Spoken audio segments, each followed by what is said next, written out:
Hey everyone, welcome to another Tech Check Plus live stream. Today, I am thrilled to be joined by Elliott Robinson of Bessemer Venture Capital. His screen is black, but here he is. Hi. How are you? Oh, now we've lost audio, I think. 1 second. Can you hear me? There we go. We've got you. I think we're good.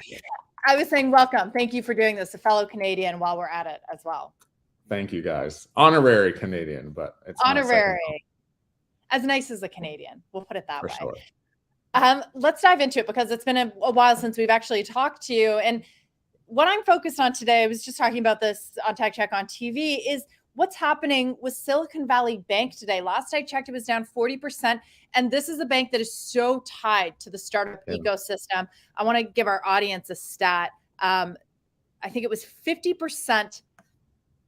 Approximately half of all VC investment dollars throughout the economy eventually flow back in as deposits to Silicon Valley Bank. It's at a tough spot right now because especially early stage companies, they continue to burn cash and that's hitting their deposits.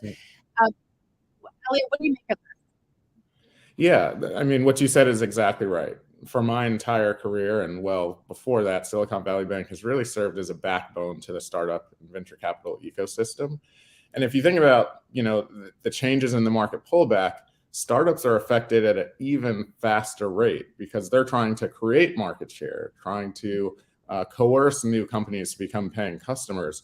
So we're finding ourselves in a place where startups typically burn cash. It's getting harder and harder for them to both find new customers to fund their operations, but also folks like myself on the other side, venture capital funding is actually slowed. So in order to shore the startup balance sheet, they have to reduce their burn or actually have to go to places like Silicon Valley Bank to actually loan, to generate loans to shore up their own balance sheet. So it's a bit of a compounding cycle. They're doing the right things, though. I have full confidence in Silicon Valley Bank. I think our startups do as well. They're raising cash, shoring up their balance sheet, doing a combination of different transactions to make sure that they can fund and still serve as that backbone as they have for the past few decades. Yeah, so it feels like, at least to me, that this move in the market, a 40% move, is just astounding. It feels like that's overdone, especially when you consider that just 3% of total loans are to the earliest stage companies. Yeah, I mean, look, there's obviously a difference between startups and scale-ups, but as we're even going to talk about in the public markets, there is just a renewed focus on being able to fund your own future and become cash flow positive, cash flow break even. So, for every startup founder, manager, finance leader out there in startup land, you really do want to think about, can I get to cash flow break even in the next 12 to 18 months? But also, shore up your relationship with folks like Silicon Valley Bank because they've been great partners. We just want to make sure that startups can have that pathway to be independently funded and don't have to rely on outside sources as much as they have in, say, the past decade when it was a little easier to access cash. Yeah, so we spoke to the CEO of Silicon Valley Bank, Greg Becker, who I'm sure you know, a few weeks ago on the program, and he has such a good view, all the data to look at what's happening in this ecosystem. And he thought, like many public market participants as well, that things might get better in the second half of the year. We're not there yet. Things could get worse before they get better. But what are you seeing from public market companies in software? Are they preparing for an easier second half of the year? Do you think that this bottoming out process is happening right now? Yeah, I do. I mean, I would give kind of two anecdotal data points. As a venture capitalist, we spend a lot of time advising our portfolio companies on what their time to actually close new customers is. I've just had 2 or 3 board meetings so far this week, and we're seeing that shrink. In Q3 of last year, customers were really sitting on the sidelines. Q4, they were trying to figure out what their own business was. And now that we've got a couple of data points in Q1 around demand for their own business, they're actually open to buying new software and tech products from the startup ecosystem. So we're seeing some slow pickup now. We're also seeing funding pace, even at our own firm. We're seeing more potential deals coming through the transom. And that should set up for a much better second half of the year. I mean, it can't get much worse than Q4 and potentially the front end of Q1. So I'm an internal optimist. I kind of have to be as a venture capitalist and working with founders that create the impossible.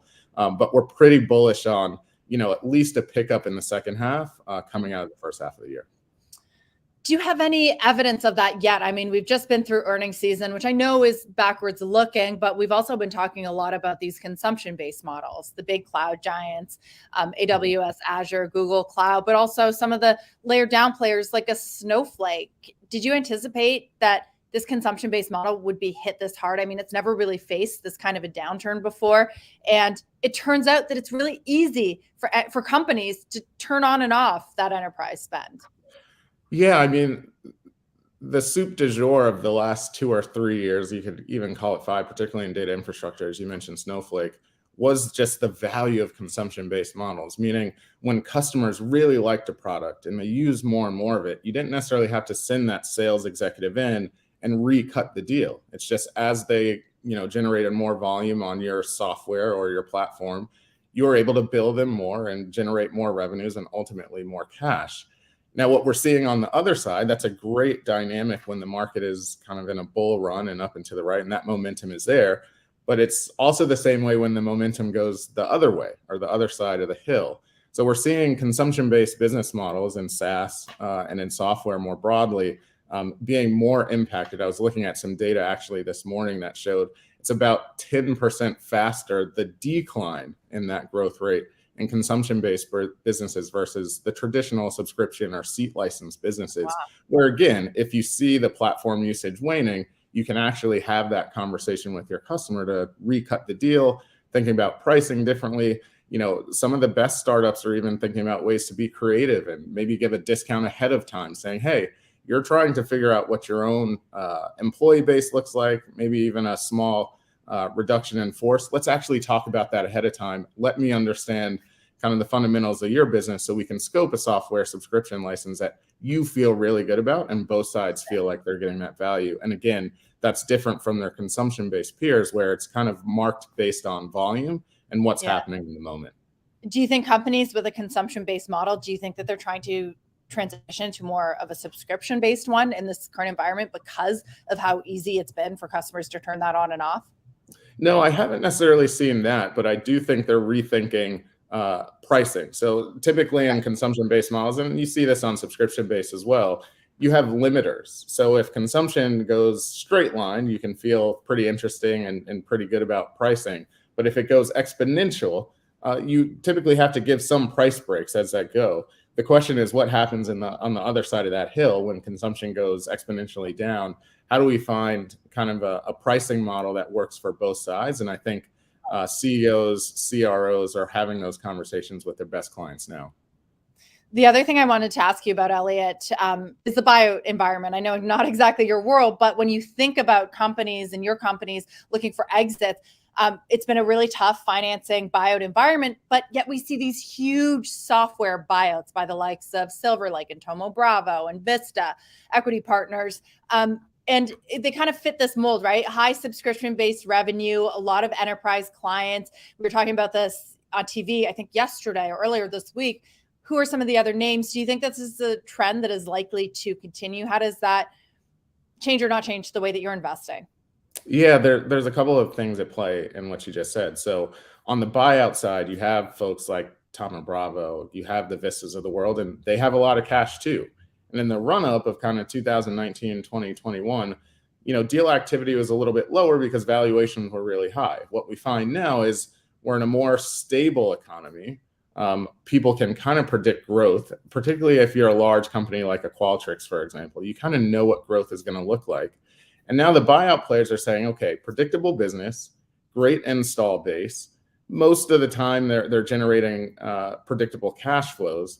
And those are opportunities. And if you look at the publicly traded companies of that ilk, revenue multiples for those companies are now down into the 5, 6, and 7 range. So there's a lot of opportunity to do those deals now and then actually flip it as a private company, eke out even more cash flow, and then figure out exactly what the exit plan will be 3-5 years from now. For me, I'm a venture capitalist.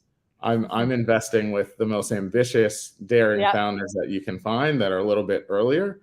But you never know. We might find some situations in venture-backed land where companies have achieved, $100, $200, $300 million of scale. But because the market is cooled and their growth has come down, but they're focused on cash flow, there might actually be some great avenues for liquidity and exits to private equity where folks don't feel bad about it.